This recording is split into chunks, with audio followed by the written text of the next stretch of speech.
Good morning. I would like to extend a warm welcome back to Anthony Tindal, Managing Director of the Tindal Wines family companies.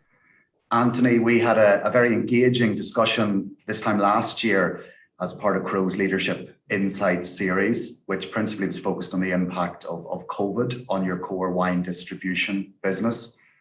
I would encourage those who have not seen that video to seek it out on our website and through social media platforms. Anthony, thank you for agreeing to join me 1 year on to reflect on the last year and to assess the business outlook in the short to medium term. For the benefit of those who have not yet watched last year's video, I'd appreciate it, Anthony, if you would provide a brief introduction to the Tindal Wines family companies. Good morning, Sean. It's good to be back, and it's good to be still in business after all that's been going on over the last year. Tindal Wine Merchants, the Tindal group of companies, is a small group of companies owned by the Tindal family, and they comprise of Tindal Wine Merchants, who are importers and specialize in selling to the independent off-trade and the on-trade. There's Searson's Wine Merchants based in Monkstown, which is a retail shop. And then we have a small trading company called Tankersley, where we buy parcels of wine, we buy wine cellars, and we buy internationally and we sell internationally. And we go as far as Hong Kong, either coming or going with our wines. And then our newest business is a small business, Customs-wise, which has grown very, very rapidly. And Customs-wise specialize in customs documentation for all imports and exports, not of wine, but of all products.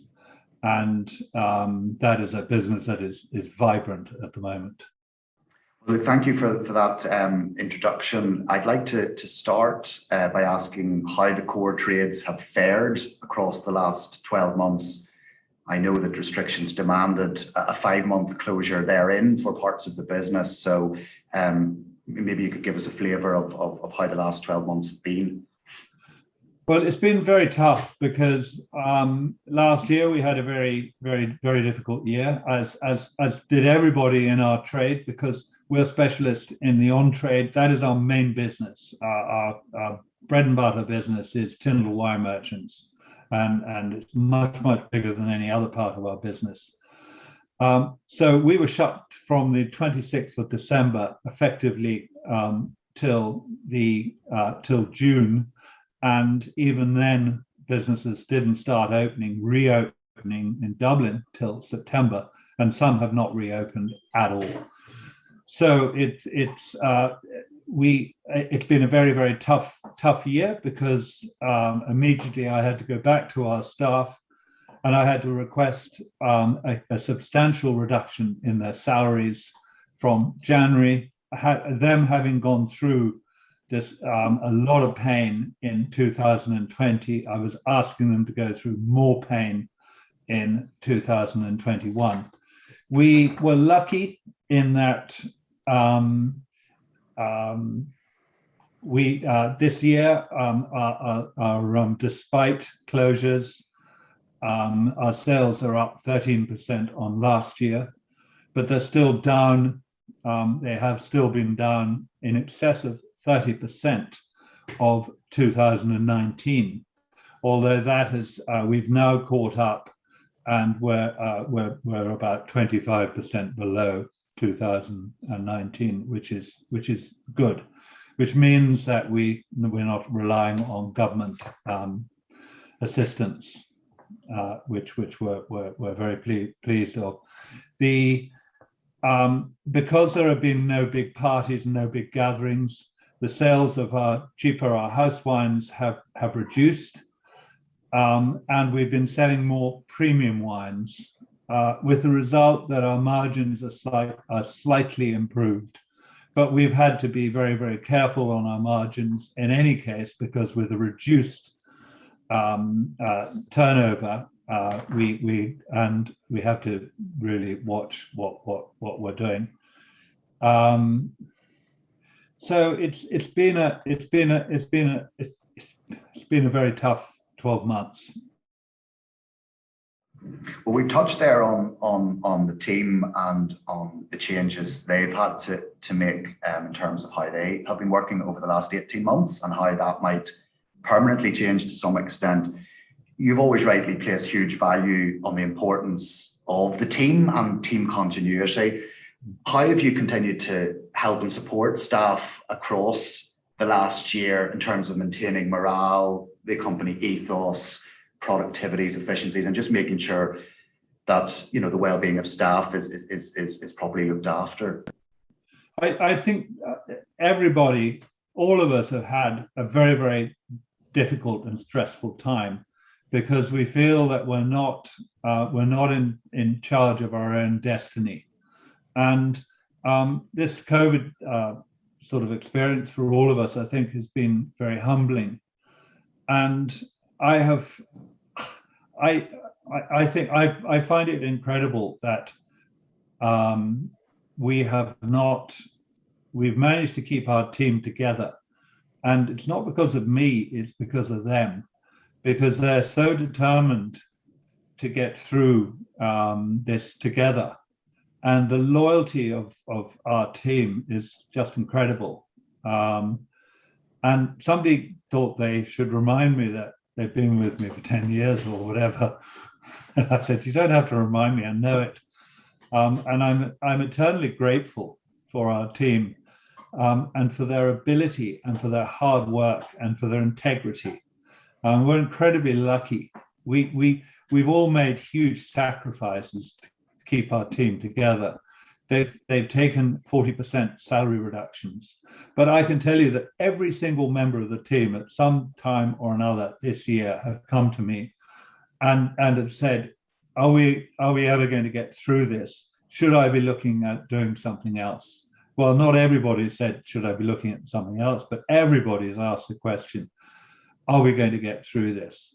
And so the policy which I have is totally to be totally honest as to what's going on, to be totally transparent as to what we're planning on doing, how we're doing it, the problems which we have, and to share our problems and to share our ambitions. And somebody called us a flat team. We are a bit of a flat team. We work together and we work as a team, and it's something I'm very, very proud of. What I'm really sad about is that I'm coming to the end of my career, and I wish this wasn't happening now, because it's I actually really enjoy doing what I do. In terms of challenges, we obviously know that we know what's happened in the hospitality sector and the challenges it continues to face. We know that there may be either temporary or permanent changes in the end consumers' drinking habits. In terms of supply chain management, building in Brexit, COVID, etc. How's that been over the last year, and how have you overcome those challenges? And to the extent the challenges are still there, how are you trying to overcome them? Well, first of all, on your first part of your question, where we were talking about the hospitality trade as a whole, the hospitality trade I have enormous sympathy and respect for restaurants, hotels, who people just sort of don't realize what an effect it must have on your life to have a job and then to be told, sorry, we're shut. You're either laid off, or people have pride in their business. People have pride in and a restaurant building up the restaurant, where they're working on really, really tight margins. And we all complain about the costs of restaurants, but we don't associate the cost of rent, the cost of rates, the cost of labor, the cost of electricity, the cost of water, the cost of everything. We don't actually equate that, and the decor and the chef and the staff.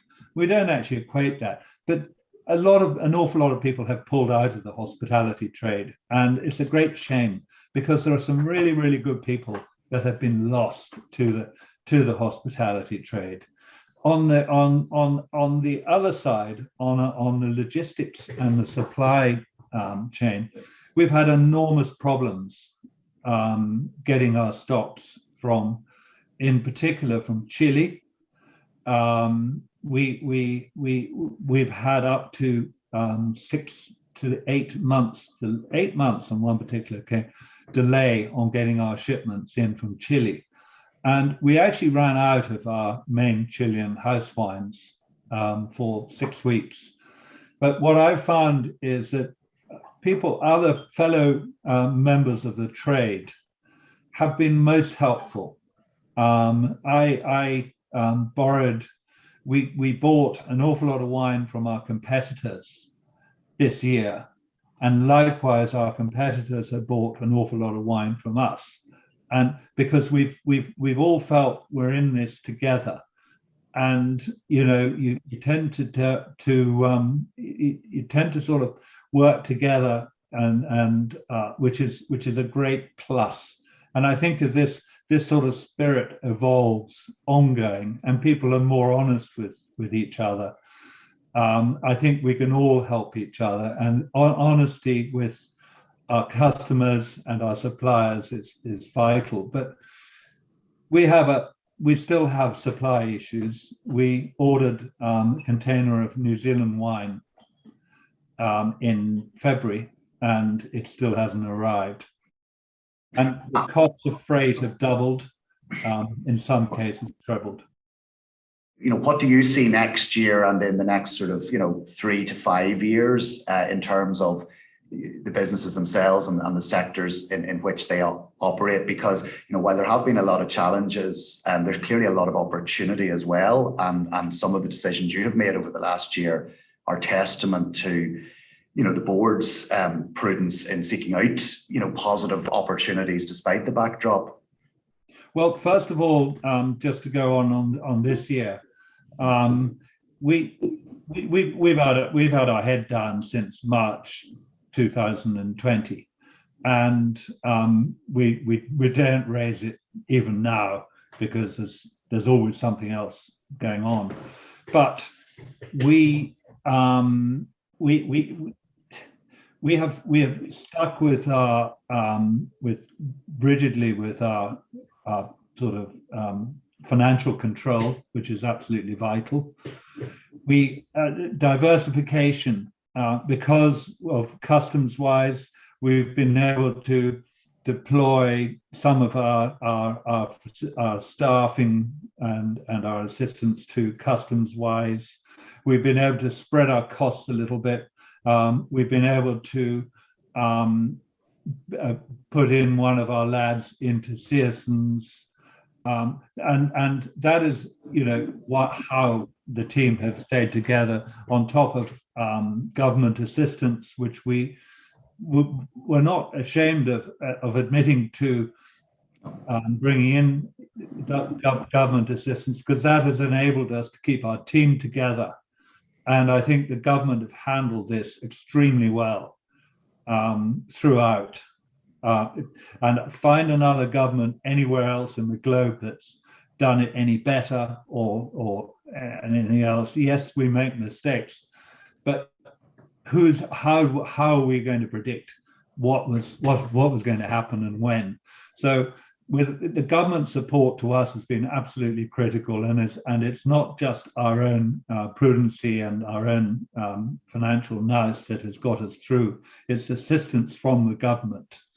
And so going into 2022, we all worry about our customers who have EWSS support, wage subsidies, and we worry about that has been slightly reduced now, and it's going to finish at the end of April, the wage subsidy. We worry how customers are going to live through that and survive on their own, because deep in the pandemic, when we were drawing something like 35,000 a month of assistance from the government to keep our team alive, I often wondered how we were ever going to get back to supporting ourselves, because that constitutes $250,000 turnover, required extra turnover to do it. I know that we have a full complement of our team for 2022. We're recruiting, but we find it very hard to find people who want to come and work. That the job market is very difficult, and people are asking for inflationary salaries for what we're recruiting, so we're not recruiting them. So we're prepared to wait until it comes along, because we have people in our company who have taken on 2 or 3 people's tasks, and they're really at their end of their tether. They want a holiday, and it's unending. The pressure has been unending all the way through. And inevitably, in a good team like us, where we've got good people working in the team, there are some who have more pressure than others.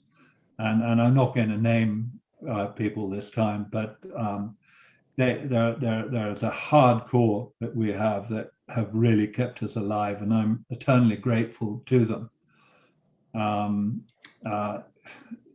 We need a credit controller. We need a logistics manager. Can we find them?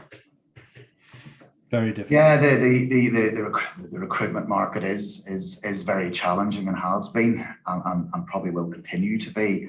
I mean, there's a number of positives running through everything there: diversification, proactiveness. I think you've continued to strike the right balance between optimism and realism, shall we say, and looking after the well-being of your team in a meaningful fashion continues to stand you in excellent stead. I suppose, to conclude, can we distill what your overriding mood is as we come to the end of this year and wait to see what next year brings? Is it easy to distill that? Is it? I'm very excited. We've just come off a very good November. We have a lot of new business. Yeah. We have just before I came on, we started discussing this today. I've been working on a new project for a new a bigger share of the customer's business, a very substantial proportion of the customer's business. But having said that, I'll just give one negative. Is global warming means that there is a great shortage of Burgundy. The last two vintages, prices have gone up enormously. New Zealand Sauvignon Blanc is practically all sold out. A poor harvest in Italy, meaning that Prosecco prices will go up substantially. So there'll be an awful, and globally, there will be a lot of price rises because of logistics, because of global warming, because of shortages of grapes and shortages of wine. So that we can live with that, because there is choice, and we can juggle around with what we have.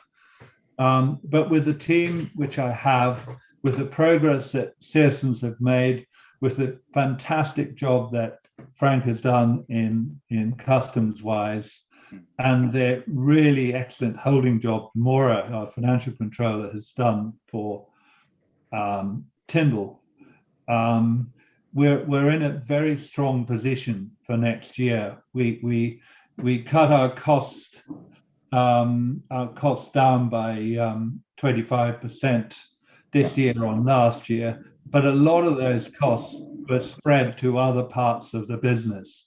So we're very flexible. We're much more mobile. We're not set in our ways and what we do and how we do it, because we have options. And as long as we can maintain those options, then I think we're in a very healthy position. Because I'm, as I said when we last spoke, it's very important that each part of our business is independently strong, so that and we still have that happy position where each of our businesses actually pay their own way despite all the problems. And this is the second year in which they've done that. So yes, I'm optimistic for 2022, but it's not going to be an easy ride. So that's been hugely insightful, Anthony. Thank you very much again for agreeing to discuss in some detail how the businesses have fared. And I very much look forward to the next installment at whatever juncture or whenever that may arise. So it just leaves it for me to say thank you very much, and we'll talk again in the near future. Thank you. Thank you, Sean. It's a great pleasure. Thank you very much.